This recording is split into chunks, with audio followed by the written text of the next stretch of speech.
So it's been 2 weeks since my last video on zinc, and I've had some things happen that I wanted to talk to you guys a little bit about. I'm not wearing makeup, so you guys can see my skin in all of its glory. I'm having quite a hard time, but actually this hard time is helping me see what products are working and which aren't. So I just had to go down because I just finished the whole bottle of my chelated zinc that I was talking to you guys about from 2 weeks ago. It actually lasts me a long time because I'd had it and I'd been using it for a couple months, but I was using a smaller dosage. So I bumped myself up to the acne prescribed dosage, and yeah, then I ran out. So but what I noticed was after I ran out, after I had been on the acne dosage of zinc, my skin was not as oily. It was crazy. It was like I was on spironolactone again. At first I didn't notice right away, because you're not going to notice within the first or two days or so. It's not very quick. If you're trying this for the first time and you're trying to do an acne dose, maybe you've been taking zinc like I was before. I'd always been taking zinc, and then people were telling me, up your zinc dosage, or I take 80 milligrams of zinc, or I take 100 milligrams of zinc, take more zinc and it'll help with your acne. And I just didn't listen, but finally I did. And when I tried it out, it actually worked. So as soon as I stopped taking that dosage, the oil came back. We're talking oily eyelids, to where my makeup would kind of be, sliding off halfway throughout the day. Just everything came back. A lot of little bumps came back on my skin.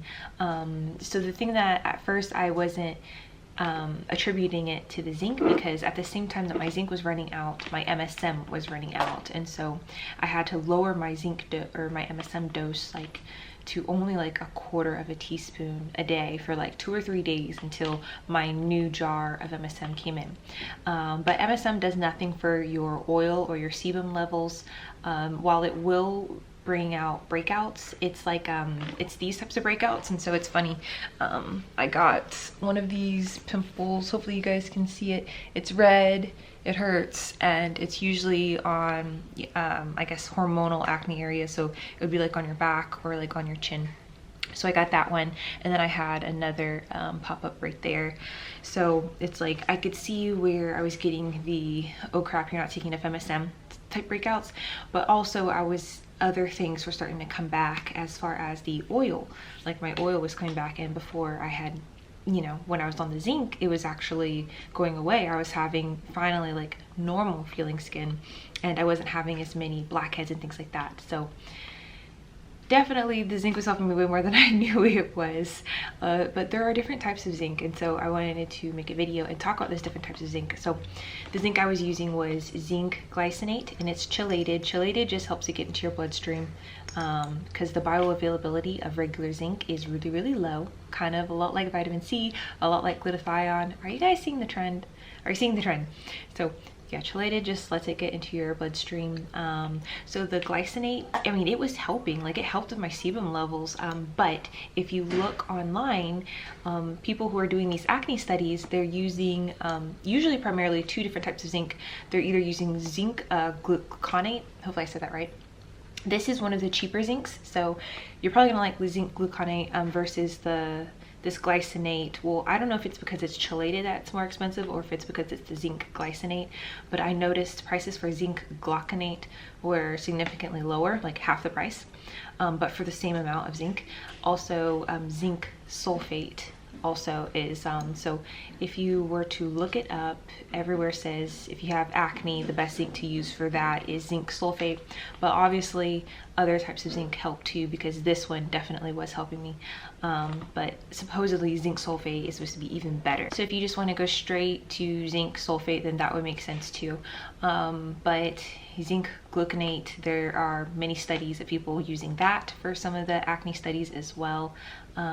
So what zinc does exactly, especially for people with hormonal acne like me, it acts as an anti-androgen, and all of us have androgens in our bodies. One of the most popular androgens androgens is testosterone. Both men and women have testosterone. I know some people like don't know that, but yeah, so in some people they have higher levels of androgens, and others have them more balanced out. So that's what they mean by balance your hormones, or like saw palmetto is a hormone balancer. Hibiscus tea helps to balance your hormones, because sometimes these levels in certain people will get out of whack, and so that's basically they're balancing out the androgens. So anti-androgen is what zinc is, and also I found out that spironolactone is an anti-androgen, and anti-androgens do like a lot of really amazing things. They help with people who have excessive oil sebum production, especially if you have cystic acne. You have large nodules under your skin that are filled with pus. So usually you probably have, you know, a very oily T-zone, you know, the oily chin, and you know, you have big juicy, you know, cystic pimples, and you know, other whiteheads and things like that. So you know, things like spironolactone, like they are really helpful. Some people might have to take like more than others. Also, like spironolactone and even like zinc, usually you start to notice things about after like a week to 2 weeks. So just like, and you definitely don't want to miss a day. Missing a day throws you back, it'll throw you off, it really sucks. And often with zinc, everyone was spacing it out during the day.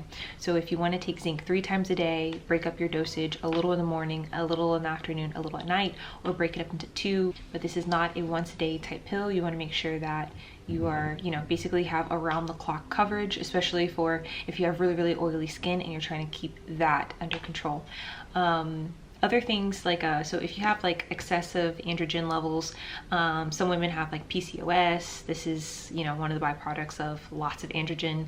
Other people have like high cholesterol, high blood pressure, heart disease, diabetes, ovarian tumors or cysts. So there's a lot of other, you know, serious things that can happen from having very high androgen levels. Not to say that everyone who has very high androgen levels will have those issues, but those are some very popular issues that come from, you know, not having your androgens in check. So I thought it was funny, the spironolactone is a common one, and then flutamide. I think flutamide is usually given to men. Also, I've said this in some of my other videos about the spironolactone. All of my doctors, I've seen doctors from other states about, you know, wherever I'm living, about my acne, and so when they do prescribe spironolactone, they usually say the same things of you're not going to have to shave as much. So I did not know that that was like a side effect of having your androgens being out of whack, that you will have more body hair, or maybe you might have like a little bit of facial hair. Usually the facial hair isn't anything like as coarse as like would be on like your leg or your underarm, but it just means that, you know, you might have to wax your upper lip, or, you know, wax your in between your eyebrows or something like that. So taking spironolactone definitely stops that excessive body hair or facial hair growth, and it is actually prescribed for people who literally are just having those issues, which is really interesting because if you look at it, anti-androgens like zinc and spironolactone are also prescribed to people who have like pattern baldness, and zinc has actually been used in alopecia, and even taking a low dosage of, I don't know the type of zinc, but it helped like I think it was 5 to 10 milligrams. They were taking it 3 times a day over 6 months, and it was helping basically grow back the edges because the hairline was receding. So it's just, zinc is doing like a lot of stuff.